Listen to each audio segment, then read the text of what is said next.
As human beings, we're constantly living lives that remain invisible to one another.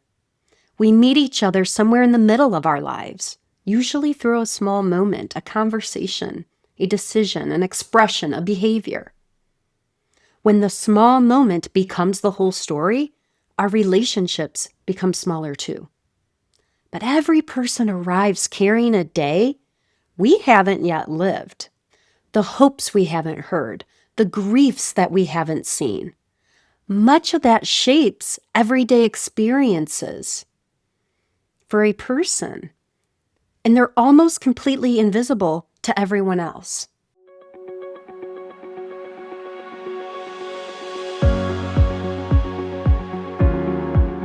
Welcome to Reweaving Systems from Nervous to Regulated. I'm Miss Jana, educator, system weaver, and your fellow traveler in how humans make sense of the world.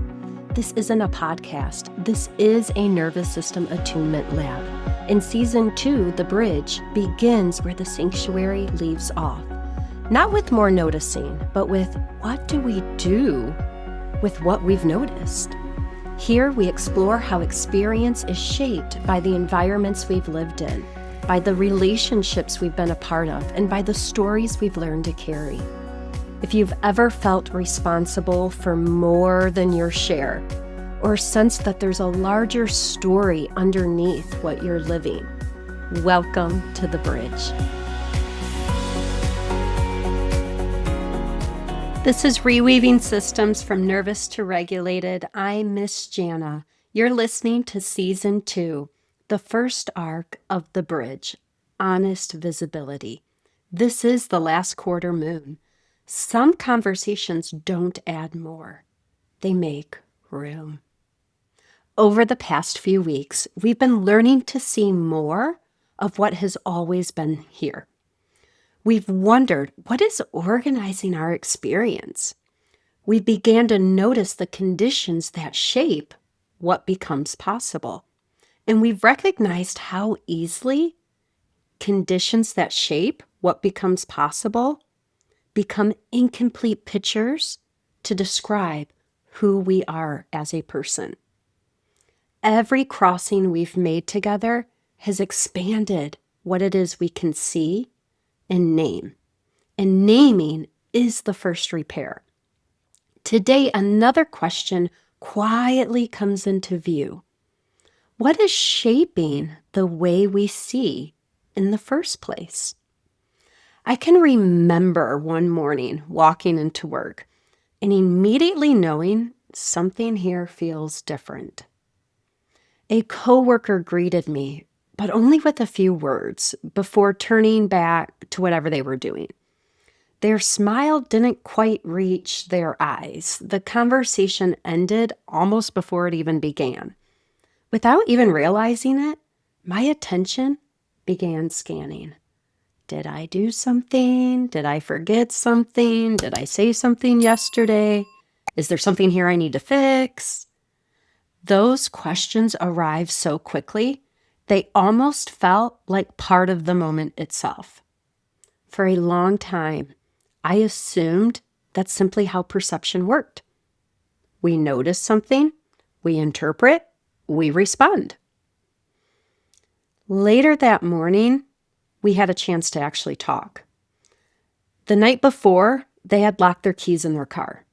Their partner had left for work earlier that morning and had to turn around and come home to bring the spare set. When they were on their way to school, they realized their gas tank was on empty and they had to stop and get gas. By the time they pulled into the parking lot, they realized they had forgotten their lunch on the counter. Before the workday had ever begun, they had already lived an entire morning. As they shared what happened, something quietly shifted inside of me. The interpretation hadn't changed. The picture had. Suddenly, the hurried greeting made sense. The shortened conversation made sense. More of the reality had become visible. That one interaction helped me understand what I had misunderstood.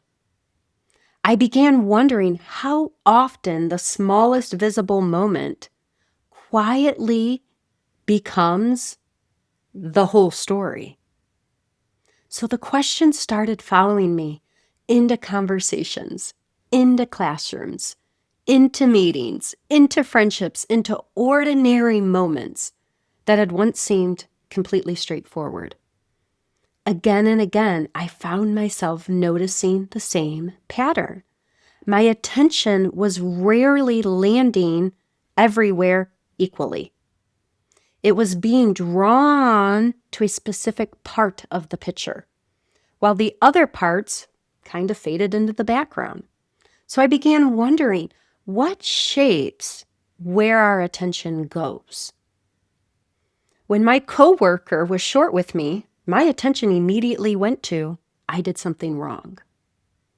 But as I continue looking at this question, what shapes our attention and where our attention goes, I began noticing something that I had never really considered before.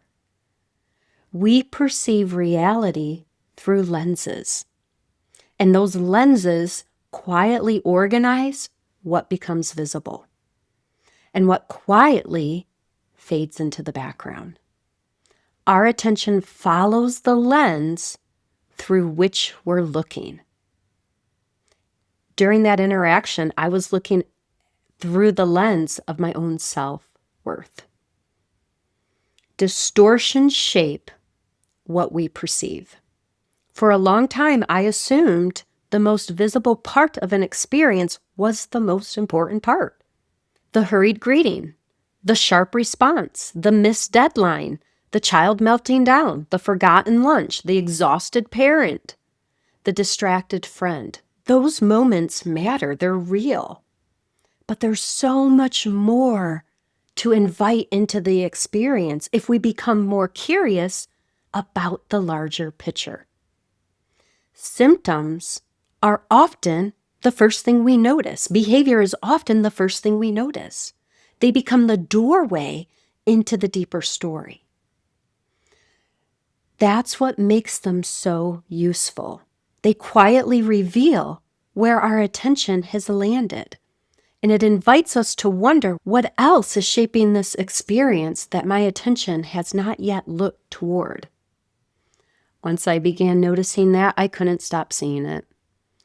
As human beings, we're constantly living lives that remain invisible to one another. We meet each other somewhere in the middle of our lives, usually through a small moment, a conversation, a decision, an expression, a behavior. When the small moment becomes the whole story, our relationships become smaller too. But every person arrives carrying a day we haven't yet lived. They're carrying relationships we haven't experienced. They're carrying responsibilities we potentially have not ever had to carry. The hopes we haven't heard, the griefs that we haven't seen.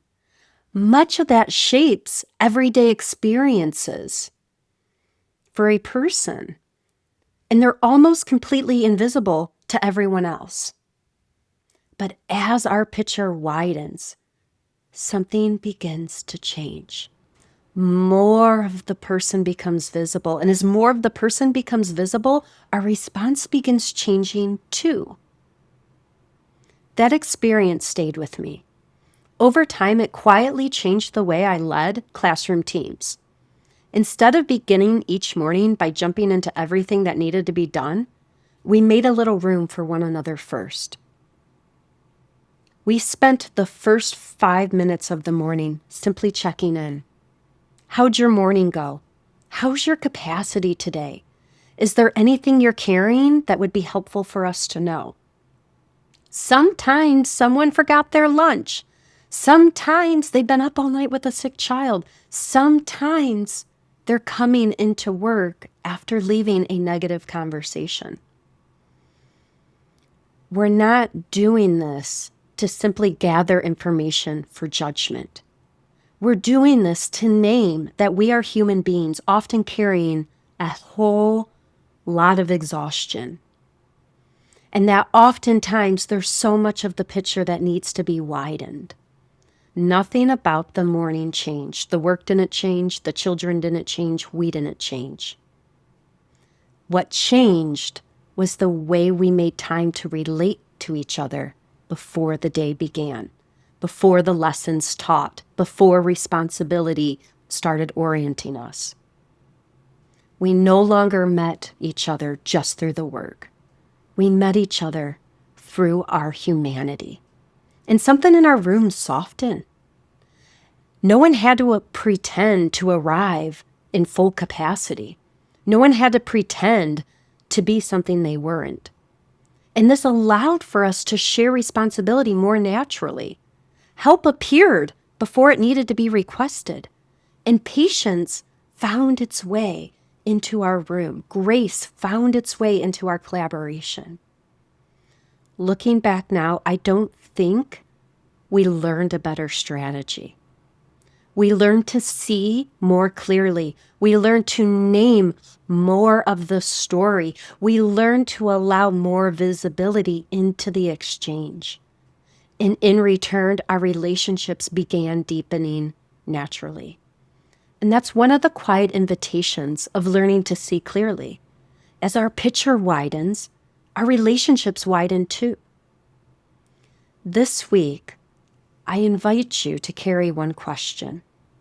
The next time someone's behavior captures your attention immediately, or the next time an interaction quietly begins to feel like a personal judgment towards yourself, or the next time you find yourself reaching for a quick explanation, I invite you to pause and then wonder, what more here can be named and seen?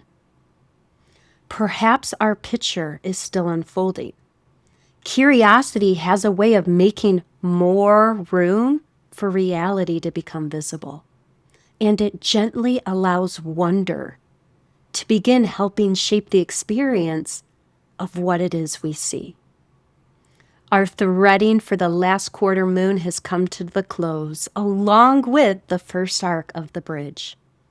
Thinking back over the past few weeks, perhaps the greatest thing that's been changing isn't our behavior. It's our vision.